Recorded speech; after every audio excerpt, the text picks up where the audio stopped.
The Adventures of Sam Spade, Detective. Brought to you by Wild Root Cream Oil Hair Tonic, the non-alcoholic hair tonic that contains lanolin. Wild Root Cream Oil. Again and again, the choice of men and women and children, too.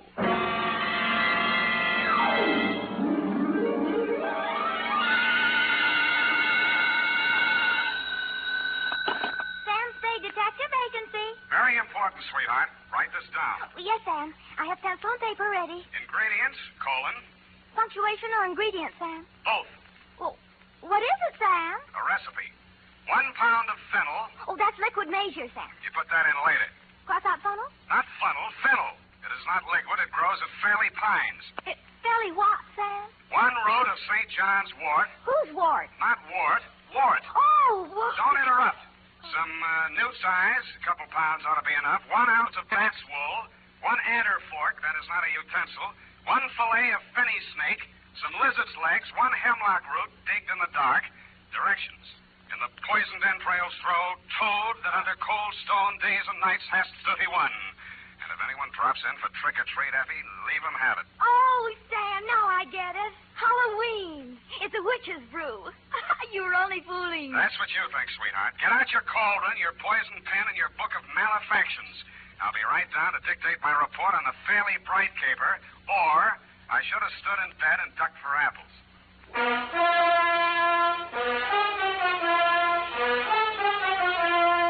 Dashiell Hammett, America's leading detective fiction writer and creator of Sam Spade, the hard-boiled private eye, and William Spear, radio's outstanding producer-director of mystery and crime drama, join their talents to make your hair stand on end with the adventures of Sam Spade.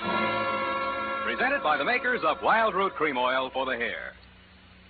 Are they saying this about you? There goes somebody who's really well-groomed. And that can go for every member of your family if they spruce up each day with Wild Root Cream Oil, America's favorite hair tonic. Wild Root Cream Oil grooms hair neatly and naturally, relieves dryness, removes loose dandruff. If your family hasn't tried it, get Wild Root Cream Oil in the new 25-cent bottle. You'll see why Wild Root Cream Oil hair tonic is, again and again, the choice of men and women and children, too. And now, with Howard Duff starring as Spade, Wild Root brings to the air the greatest private detective of them all in the adventures of Sam Spade.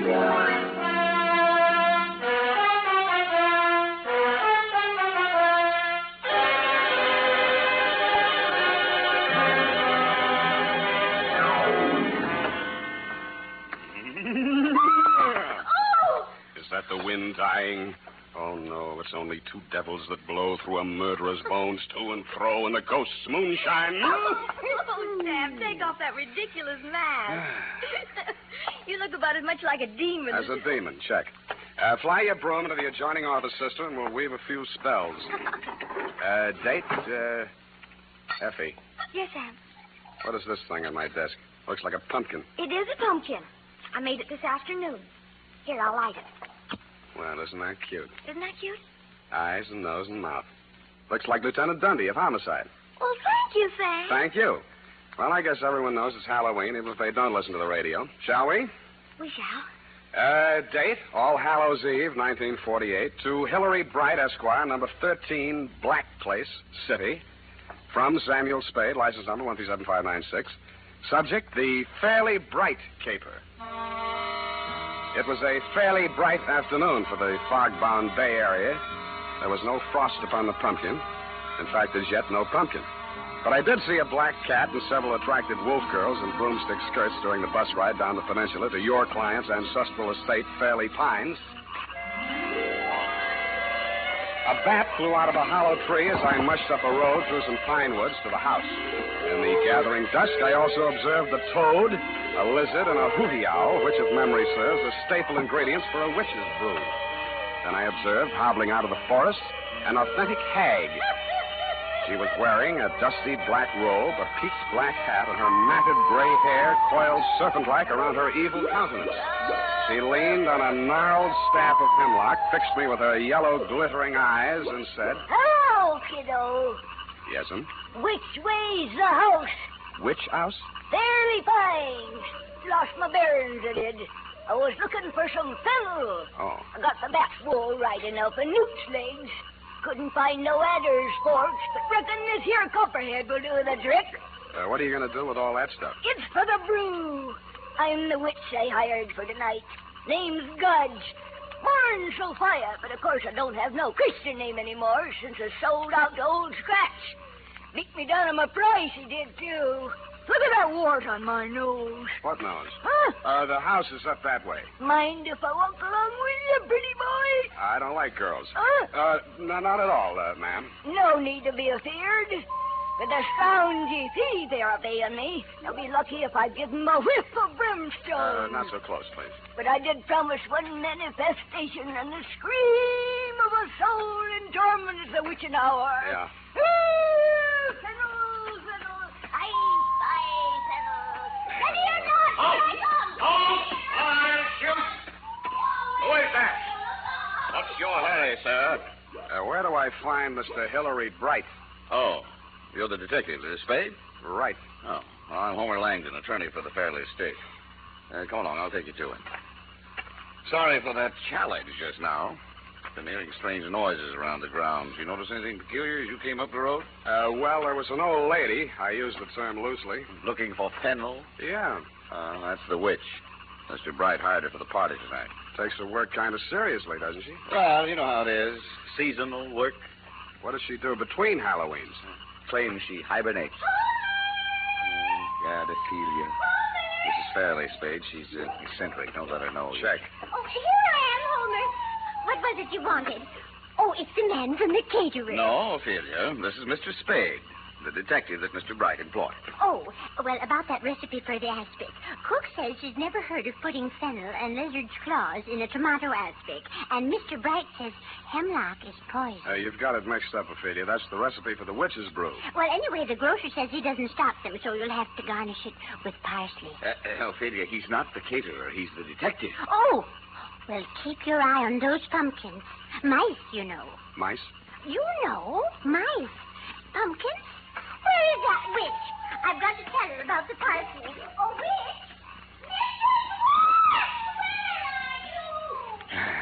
Where are you? Sad case, but harmless.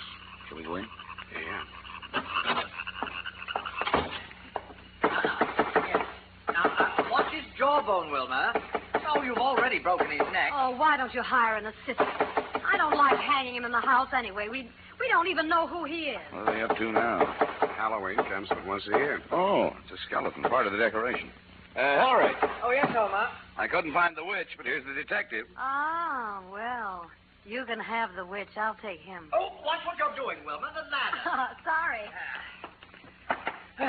This just about completes the arrangements. Oh, this is Miss Wilma Fairley, for whom I'm managing this nauseous ball, Sam Spade. Hillary.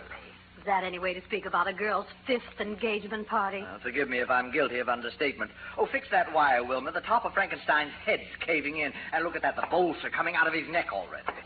Oh, well, come along, Spade. And I'll tell you how you fit into this mess. See you at the party, Sam. In here, Spade. Privacy. I don't think we're quite alone, are we? 99%. This is Fairley fiancé number 5, Ralph Cram by name. Oh, wake up, Ralph. Oh, don't bother. He started the party a little early? Before lunch. But can you blame him? If I weren't a teetotaler, I'd be out staggering around the woods with that witch. Uh-huh. Now, what exactly is my assignment, Mr. Bright? I want you to be present at this miserable party tonight and pretend to have a good time. Why didn't you hire an actor? This is a new kind of masquerade ball. Even I have a unique problem here. A Halloween party combined with a party announcing the engagement of a socially prominent young woman. Well, naturally, the press will be on hand. They always are at my parties. But I doubt if any of the invited guests will show up. That's where you come in. You're one of the uninvited guests. I don't get it. Well, it's very simply this. I have a reputation to maintain. I'm sure you have better things to do than read the society page, so I'll explain. I believe some ill-informed columnists have referred to me as the male Elsa Maxwell. That's not true. She is the male Hillary Bright. Female, that is. Anyway, you're a professional party giver, is that it? Exactly. What's the matter with Wilma? Why won't anybody come to her party? Because everyone on the guest list is either a relative or a friend of some poor swain she has jilted on the very steps of the altar. Oh, now I get it. Exactly. Now, as to the party. Masquerade. Natch. What else can you have on Halloween? Figures. Yes. If anyone came, they'd probably be dressed as witches or pumpkins, which is dull enough in itself. But the Fairleys and their immediate circle will undoubtedly trot out their moth-eaten Beaux-Arts costumes. Old Langdon is Louis XIV. Wilma and her mother trying to look like Greek goddesses and some old drapes from a Fanchon and Marco idea. What about the boyfriend here? Well, you can see how hideous it's all going to be. And Life magazine has promised to cover it. Well, I simply had to do something. What about the boy? I think it's the party idea of the year. 20 uninvited guests who will come as themselves. Who's my date, the witch? Oh, isn't she priceless? I thought of burning her at the stake as the grand climax of the evening. I've got matches. No, I decided against it. It's too messy. Well, it sounds like loads of fun, Mr. Bright, but I'm afraid you called the wrong detective. Now, wait a minute, please. Hear me out. Now, there's method in my madness. I believe I mentioned 20 uninvited guests. Who were coming as themselves, yes. Exactly. Well, I've gone to a great deal of trouble and expense getting together a really colorful group. All authentic types. A gangster, a shrimp fisherman, a swami, 3 bubble dancers, a gypsy, a paroled axe murderer, a sandhog. Oh, that reminds me, I must see whether the blubber arrived for that Eskimo they're flying down from Nome. Yeah, well... What I'm getting at, Spade, is that with a collection of people like that, well, anything might happen. Well, why didn't you invite the local police force? Oh, they're coming in costume, of course. Good, then you won't need me. Besides, I get $800 a day in expenses. Mr. Spade, at the last party our local chief of police attended, the guests were held up and robbed of $50,000 worth of jewels, including the chief's gold bag. So, you see, we do need you. Hey, what's that? Oh, go back to sleep, Ralph. It's only the guests arriving. I get $1,000 a day.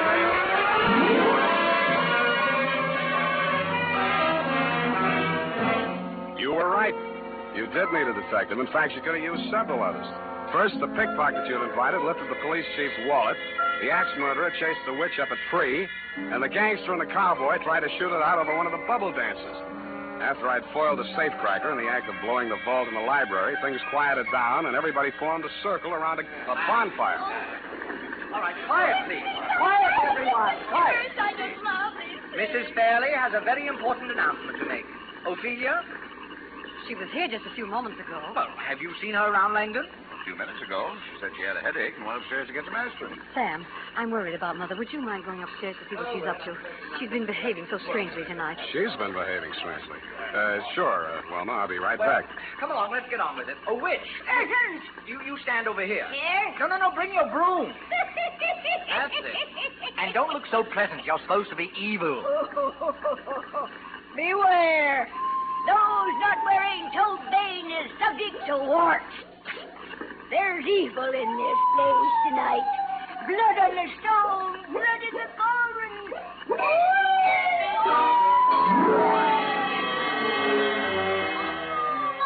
I hated to miss the manifestation, and I hoped I'd get back in time for the scream of the soul in torment, the witch had promised earlier in the evening. I cased the rooms on the second floor. Wilma's fiancé, Ralph Cram, was in one of them, asleep. Ophelia wasn't in any of them. But in one of the bedrooms, I found something that puzzled me. A rope made out of bed sheets dangled out of the window, but the window was closed. I walked over and opened it. The witch was still at it. I couldn't see the merry little group around the bonfire, but where the firelight glowed against the tree trunks at the edge of the woods, I saw a white-robed figure crouching in the shadows. Then I heard it.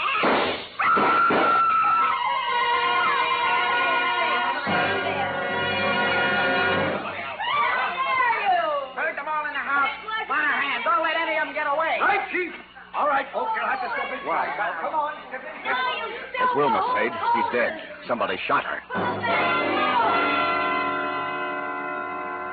She was sprawled on her face at the foot of a big pine tree at the edge of the clearing. A single slug had entered her body just below her left shoulder blade.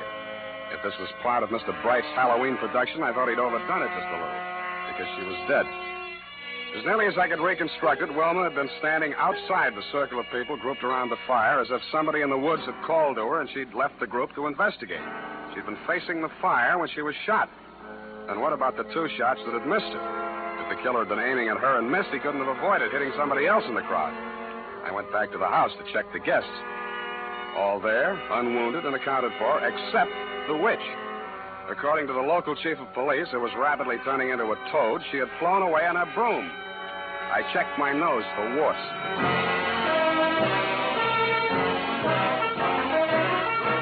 The makers of Wild Root Cream Oil are presenting the weekly Sunday adventure of Dashiell Hammett's famous private detective, Sam Spade.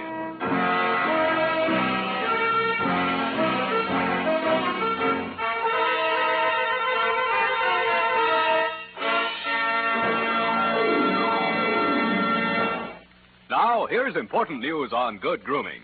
If you want the well-groomed look that helps you get ahead, socially and on the job, listen. Recently, thousands of people from coast to coast who bought Wild Root Cream Oil for the first time were asked, how does Wild Root Cream Oil compare with the hair tonic you previously used? The results were amazing. Better than 4 out of 5 who replied said they preferred Wild Root Cream Oil. Remember, non-alcoholic Wild Root Cream Oil contains lanolin. It grooms the hair naturally, relieves dryness, and removes loose, ugly dandruff. So if you want your hair to be more attractive than ever before, get the generous new 25-cent size of Wild Root Cream Oil, America's leading hair tonic, on sale at all drug and toilet goods counters. It's also available in larger economy bottles and the handy new tube. Get Wild Root Cream Oil, again and again, the choice of men and women and children, too.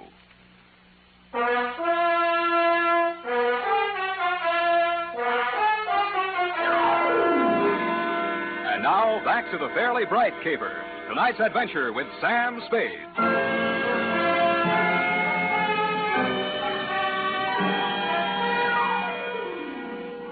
By dawn the next morning, Aloysius Becker, boy police chief, still hadn't sweated anything out of his 20-odd suspects, but yawned. The family lawyer, Langdon, had an old gun permit, no gun. Then he canvassed the town for Wilma's 18 jilted suitors. They were all alibied by their wives and children, which knocked that angle out. She carried no insurance, nobody stood to gain anything financially by her death, and nobody but you, Mr. Bright, actively disliked her. About then, Chief Becker put Ophelia back on the griddle. Now, look here, Mrs. Fairley. You still aren't coming clean with us. Clean? Oh, the ashtrays. I'll call the maid. Come back here. Yes, Chief Becker. Now, sit down, Mrs. Fairley. Now, let's go over the part of your story where we found the bed sheets hanging out your window. Yes, Why did you tie the bed sheets together and hang them out the window? for a rope.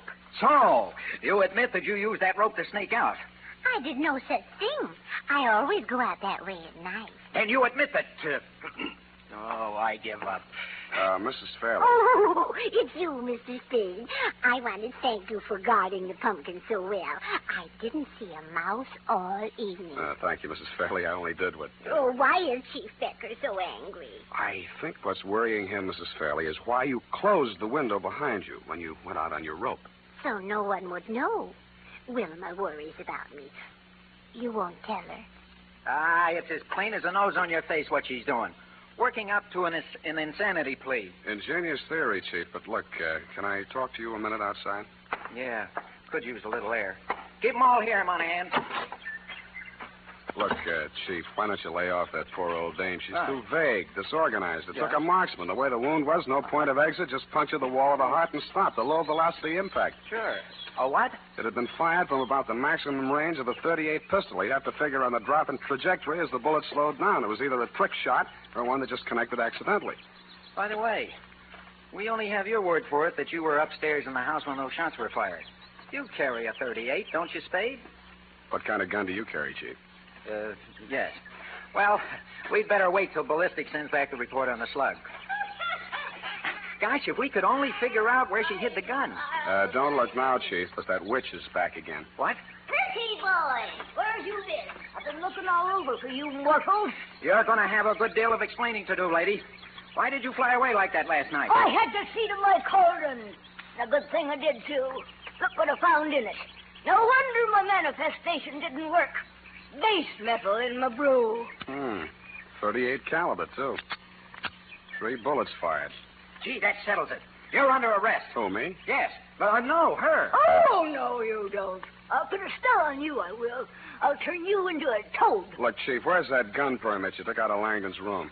Oh, I forgot about that. Here, it's in my pocket. Let's see that serial number. Well? They match. It's Langdon's gun. Boy, oh boy, then it settles. That's what you think, boy, oh boy. Don't forget, he's a lawyer.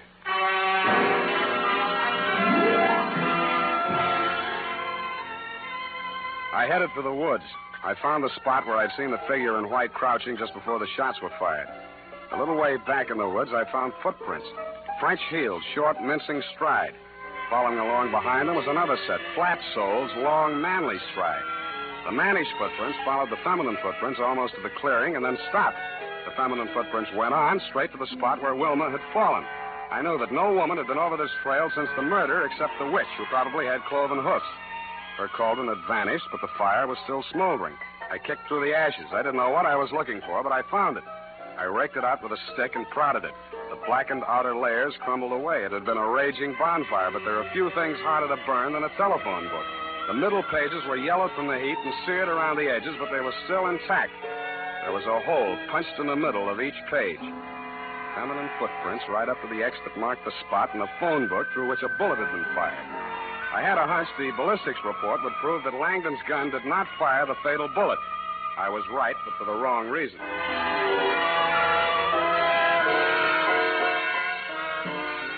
Yeah, you can't get around it, Chief. Ballistics don't lie. You can see here. You don't even need a magnifying glass. Take a look there. Don't have my glasses. Well, you ought to be able to feel it, too. Big ridges on the test slug. The other one's almost smooth.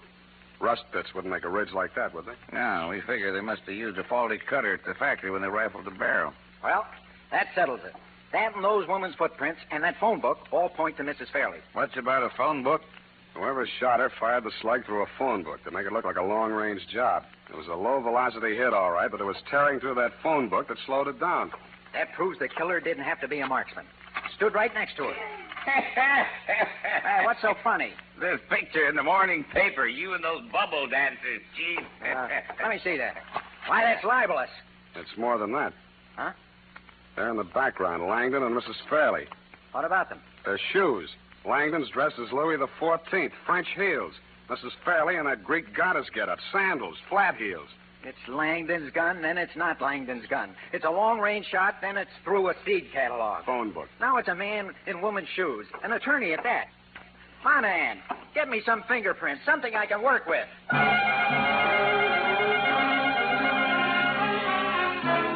I didn't blame the chief.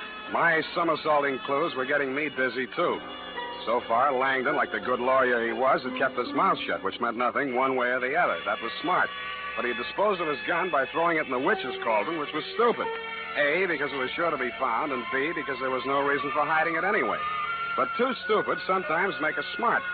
If he wanted it to be found, he must have had a story ready in case he had to talk. If I were in that spot, my story would have been that I fired those shots into the woods after the fleeing killer. But I didn't know how I would explain the fact that only 3 shots were heard, one of which killed Wilma. Then I thought of those 2 ridges on that test slug. 2 ridges, 2 shots into the woods. This time, I did know what I was looking for. They were buried deep in the soft trunk of a pine tree near the ground. I dropped to my knees and dug.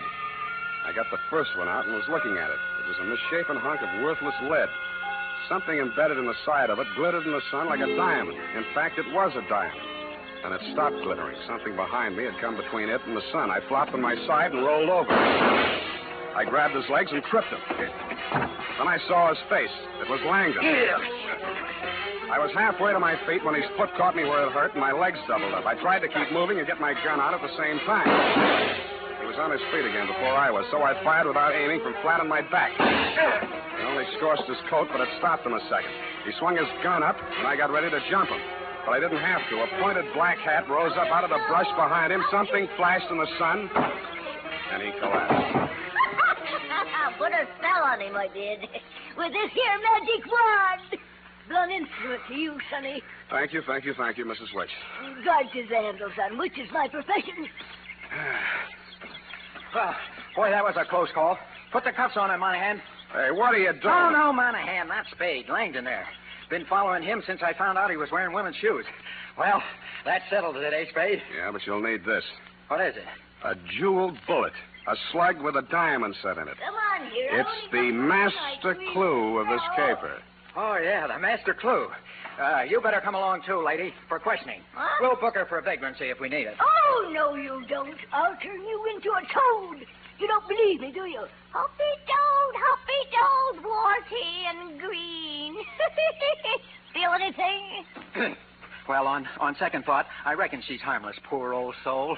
So, indeed. Ain't got any. I sold out to Old Scratch 30 years ago, come next Halloween. See you then, Sonny. Go home and gargle.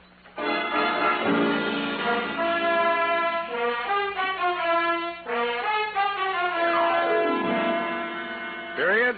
End of report. But, Sam, what was the significance of the jewel bullet? Oh. Well, after he shot Wilma, Langdon fired 2 shots into the woods, remember? Yes. Those 2 bullets had diamond insets so placed that they would gouge the inside of the gun barrel. All bullets fired from the gun thereafter would have markings different from the one fired into Wilma's body. Oh. Well, he was wrong, of course, but it was noble of him to want to cover up for poor Mrs. Fairley. What for, Abby? Well, she killed her daughter, of course, because she was just out of patience with her, getting engaged and unengaged all the time till they hadn't a friend in the world. That's so. That was the motive, wasn't it, Sam? That's fairly bright, sweetheart, except that Mrs. Fairley did not kill her daughter. Langdon did. You mean she was his daughter, too, by a previous marriage? Go take that up, sweetheart, before I turn you into a toad.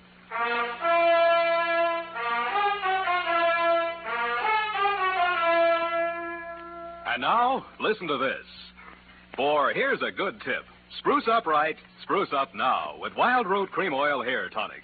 Wild Root Cream Oil grooms your hair neatly and naturally, relieves dryness, removes loose dandruff. Get the 25-cent Get Acquainted bottle or the large economy size. And ask your barber for a professional application of Wild Root Cream Oil Hair Tonic. Again and again, the choice of men and women and children, too. Well, here it is, Sam. Of course, you know best, but Mrs. Fairley was the only one with a motive. And that Mr. Bright was secretly in love with her and wanted to marry her himself. So he killed her. That was fairly bright. Oh, her fiancé. What happened to him? He woke up and went home. Oh, well, I guess he didn't have a motive. Pay attention, sweetheart. Langdon, as trustee of the Fairley estate, had embezzled large sums of money, which he would have to account for under the community property law if she got married. She got married? He had already broken up many of her romances, but when the old lady went soft in the head, he decided to end the danger once and for all. He could explain matters any way he wanted to, and there'd be nobody to contradict him.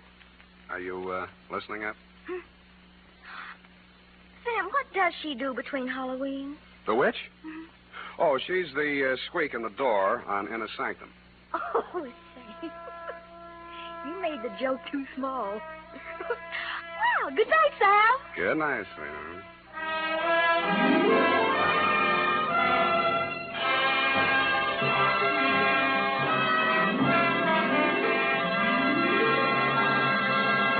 The Adventures of Sam Spade, Dashiell Hammett's famous private detective, are produced and directed by William Spear. Sam Spade is played by Howard Duff. Lorene Tuttle is Effie. The Adventures of Sam Spade are written for radio by Bob Tallman and Gil Dowd. Musical direction by Lud Gluskin with score composed by Renee Garrigang. Join us again next Sunday when author Dashiell Hammett and producer William Spear join forces for another adventure with Sam Spade. Brought to you by Wild Root Cream Oil.